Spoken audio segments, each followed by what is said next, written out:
Bismillahirrahmanirrahim. Assalamu alaikum barakallahu fikum. Nous sommes arrivés dans la dernière partie du cours 2. Dans cette dernière partie, nous allons nous intéresser au harakat. Nous allons voir la haraka de la kasra pour le son i et la haraka soukoun pour le son muet ou le son neutre. Il faut savoir que cette partie est parmi les parties les plus importantes du cours 2, ou sinon la partie la plus importante. Nous avons divisé le cours 2 en 3 parties. Dans la première partie, nous avons parlé de la lettre ta. On a vu comment on colle cette lettre au début, au milieu et à la fin. Nous avons dit la lettre ta à 2 points en haut, ne pas confondre avec la lettre ba qui a 1 point en bas. Ensuite, nous avons vu la deuxième partie du cours 2, dans laquelle nous avons parlé de la lettre tha. On a dit, on ne dit pas la lettre sa, ou encore la lettre so. On dit la lettre tha, tha. On a vu comment on colle cette lettre au début, au milieu et à la fin. Nous avons dit que cette lettre a 3 points en haut. Et dans cette dernière partie du cours 2, nous allons nous intéresser au harakat, la dernière partie des harakat. Nous avons dit que l'alphabet arabe a 4 harakat. Nous allons rappeler ça encore tout à l'heure. Nous avons vu la haraka de la dhamma pour le son ou, la haraka de la fatha pour le son a. Là, nous allons voir la haraka de la kasra pour le son i et la haraka soukoun pour le son muet ou le son neutre. Il faut vraiment vous concentrer pendant ce cours parce que ce cours est très important.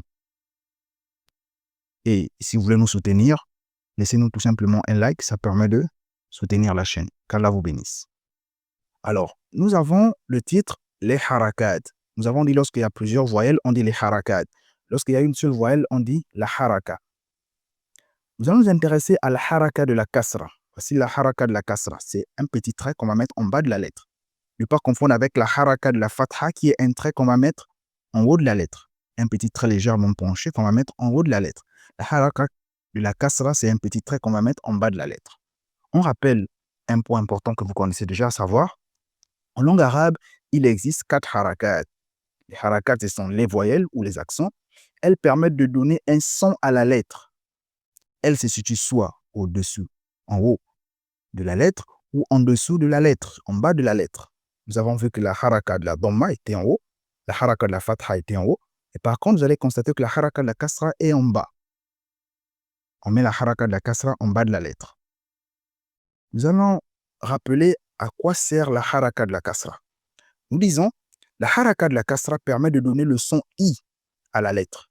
La haraka de la dhamma, c'était pour le son ou, la haraka de la fatha, c'était pour le son a, et la haraka de la kasra, c'est pour le son i. Nous allons donner un exemple pour que ça soit plus clair. Exemple 1.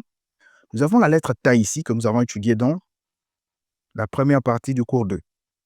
On appelle cette lettre la lettre ta. À la base, c'est son nom. Il n'y a pas encore de son. On l'appelle ta. Même si commun, la fatha, on va toujours dire ta, mais elle s'appelle ta, c'est son nom. Mais lorsqu'on va mettre un petit trait en bas, elle ne va plus s'appeler ta, elle va s'appeler ti. Pourquoi elle s'appelle ti? Parce que nous avons mis la haraka de la kasra qui permet de donner le son i. Donc, lorsque je vais mettre le petit trait en bas, je vais dire ti. Regardez ici, nous avons la lettre ta au début et la lettre ta à la fin. On dit ti, ti. Si je mettais par exemple la dhamma ici ou bien la dhamma ici, on va dire toto.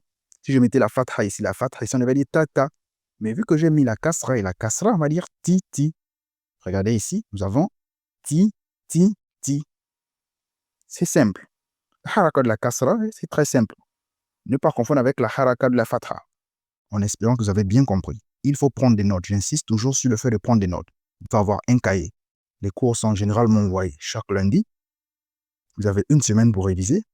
Vous essayez de bien maîtriser, Inch'Allah. Si vous avez des questions, n'hésitez pas à nous mettre ça en commentaire. Mais vraiment, prenez des notes. C'est très important. Si vous avez compris la haraka de la kasra, nous allons voir la haraka soukoun. La haraka soukoun, c'est un petit zéro qu'on va mettre en haut de la lettre. Attention, ne met pas la haraka soukoun en bas. Vous avez constaté que, généralement, ou du moins, la lettre qu'on a vue jusqu'à maintenant, c'est la kasra qu'on va mettre en bas. La haraka soukoun, c'est juste un petit zéro que je vais mettre sur la lettre. La haraka soukoun permet de donner le son neutre ou muet à la lettre. C'est-à-dire, lorsque je la lettre, je mets juste un petit zéro, la lettre n'a plus de son. Par exemple, si je prends la lettre ba, je mets un petit zéro, je veux dire b. Je prends la lettre ta, je mets un petit zéro, je veux dire t. Je prends la lettre fa, je mets un petit zéro, je veux dire f. Mais pour avoir le son muet à une lettre, sur une lettre, il faut qu'il puisse avoir un son avant. Donc, je peux par exemple dire ab, at, af. Parce que pour bien savoir ou bien déterminer le son muet ou le son neutre, il faut d'abord qu'il puisse avoir un son avant. On peut prendre par exemple bat, on peut prendre thab.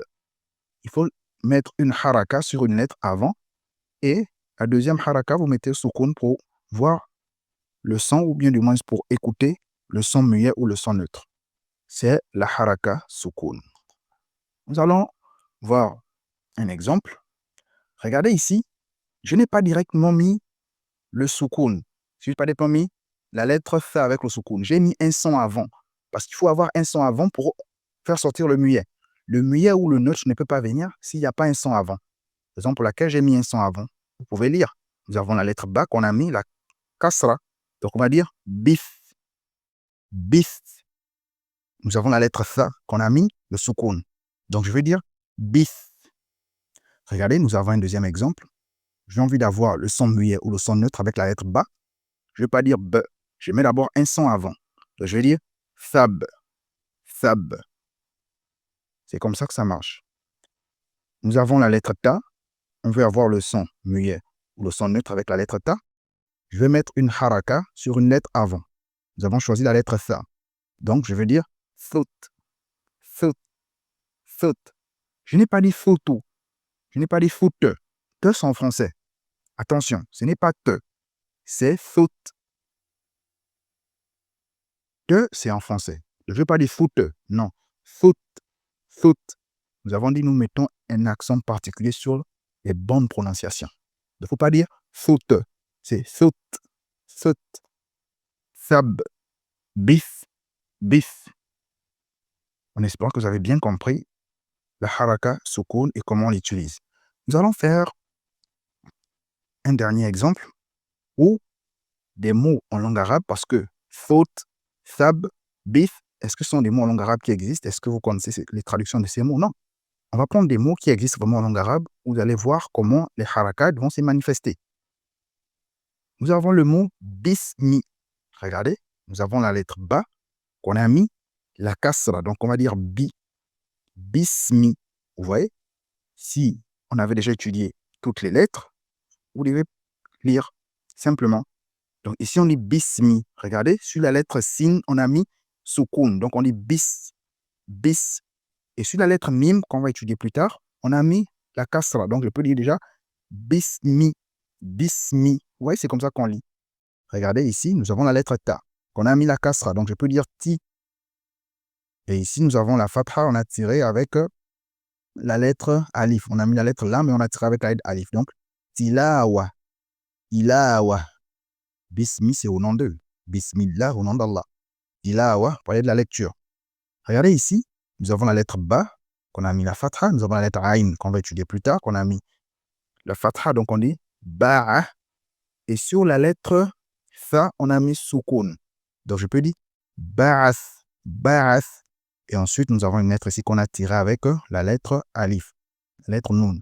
Donc, ba'athna, ba'athna.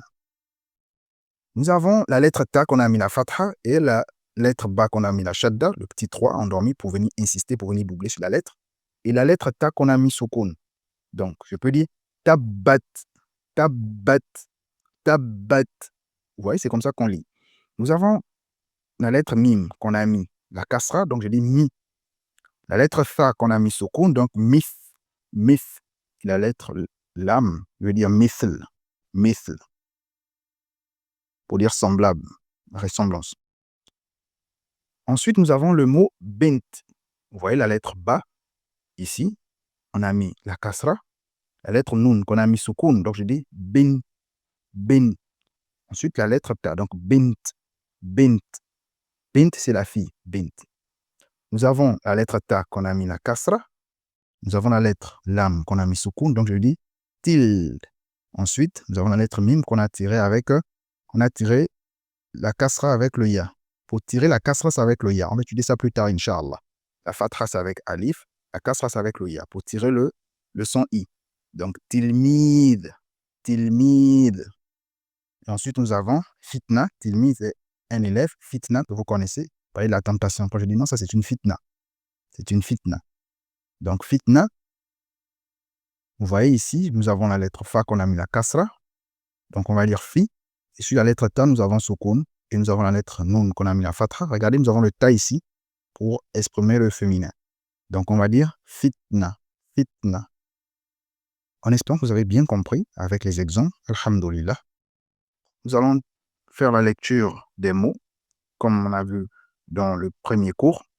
Mais ces mots, comme vous savez, vous allez lire ces mots chez vous. Si on était pendant le cours, les élèves devaient lire à tour de rôle, mais vu que vous suivez les cours sur YouTube, donc vous allez lire ces mots chez vous, Inch'Allah, pour voir si vous avez bien compris le cours.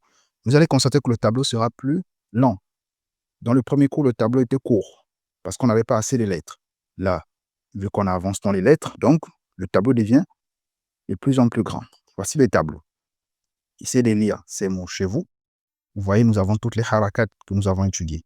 Nous avons la harakat de la dhamma, nous avons la lettre ba, nous avons la lettre ta, nous avons la lettre tha, nous avons la harakat de la kasra. Vraiment, nous avons toutes les harakats. Si vous arrivez à lire ça, alhamdulillah. C'est vraiment un exercice simple pour une personne qui a bien compris le cours. Vous savez, il faut respecter l'ordre des cours. Si vous prenez juste le cours au milieu, ce ne sera pas facile de comprendre. Il faut regarder le premier cours, le deuxième, le troisième. Vraiment, il faut suivre l'ordre des cours. Donc, nous sommes arrivés à la fin de ce cours. Walillahi alhamd. N'hésitez pas de partager autour de vous. N'hésitez pas également d'activer la cloche de notification. Ça permet à YouTube de vous prévenir lorsque nous allons mettre en place les prochaines vidéos, Inch'Allah ta'ala. Il y a également d'autres vidéos que nous allons mettre en place pour l'alphabet arabe. Nous allons mettre, Inch'Allah, cette semaine, d'autres vidéos sur l'alphabet arabe. Ça permet de venir compléter ce que nous faisons là. Inch'Allah ta'ala. Nas'alullah al-qaboul. On demande à Allah Azza wa Jal d'accepter. Donc, n'hésitez pas de partager, n'hésitez pas de vous abonner à la chaîne YouTube si ce n'est pas encore fait. N'hésitez pas de liker, ça permet de soutenir la chaîne. Qu'Allah vous bénisse. Wassalamu alaikum.